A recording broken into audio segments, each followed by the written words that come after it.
Wujud adalah satu yang bertingkat. Wujud adalah satu hakikat namun bertingkat.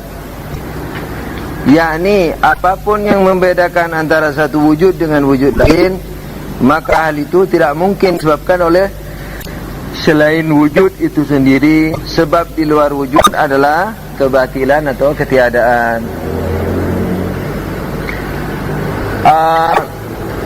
Pelajaran-pelajaran kemarin kita telah memahami bahwa makna ada atau makna wujud itu sama.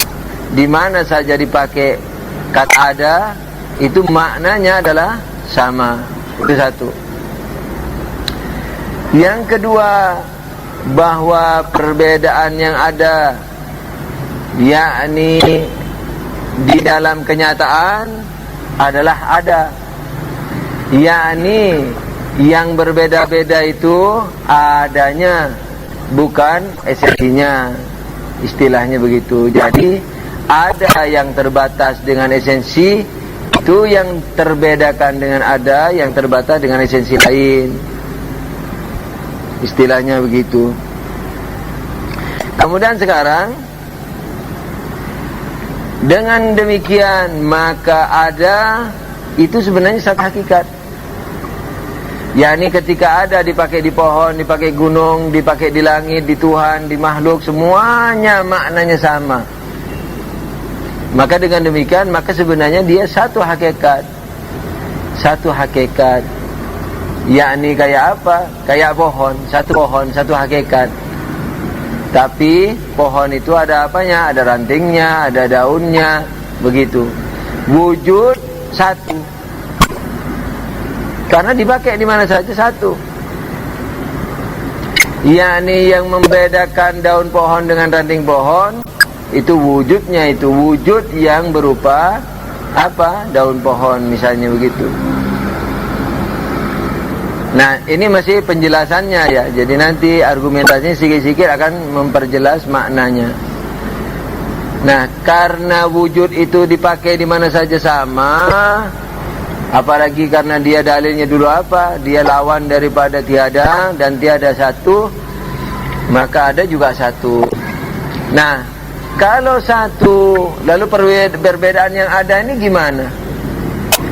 Kita melihat berbeda-beda, pohon, langit, Tuhan, makhluk, surga, neraka, berbeda-beda. Toh, kalau wujud itu satu bagaimana? Kan berarti tidak berbeda-beda. Jawabannya tidak. Jawabannya berbeda, tetapi pembedanya itu adalah ada itu sendiri. Sebab yang tak ada tak mungkin terbedakan. Pembeda kalau tak ada tak mungkin terbedakan. Wah, yang satu gemuk, yang satu kurus. Siapa? Anakku. Mana anakmu? Belum ada. Kok sudah dibilang yang satu berbeda dengan yang lainnya karena yang satu kurus, yang satu gemuk? Orang tak ada. Nah, ketika yang satu gemuk, yang satu kurus terbedakan, berarti ada. Jadi keberadaannya lah yang membedakan si kurus dan si gemuk.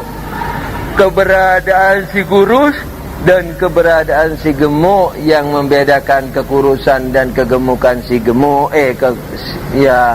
Kekurusan si kurus, kegemukan si gemuk.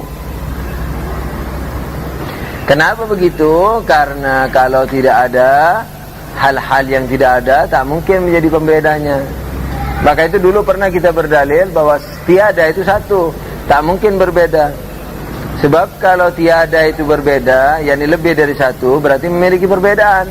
Dan perbedaan yang membedakan itu harus ada sehingga dia membedakan. Nah, kalau dia ada sehingga harus membedakan, sementara yang memiliki sifat, yakni tiada, sementara tiada, nah, bagaimana mungkin bisa disifati dengan sifat-sifat ada? Oleh karena itu, kalau tiada itu lebih dari satu, berarti dia ada, bukan tiada. Kenapa? Karena ciri-ciri itu ada baru membedakan. Dan ciri-ciri ada baru membedakan ketika subjeknya atau zatnya atau substansinya itu ada. Kalau tidak ada, tidak mungkin. Wah, pandai sekali. Siapa? Tidak ada. Loh, maksudnya apa? Oke. Itu diantara dalil yang umum. Jadi di sini ini kita nukilkan dalil yang umum. Nah, diantara dalil-dalilnya adalah apa? Ada yang pendekatan, kayak cahaya matahari. Cahaya matahari itu satu atau banyak? Satu nih. Tapi dalam cahaya matahari itu terdapat tingkatan-tingkatan.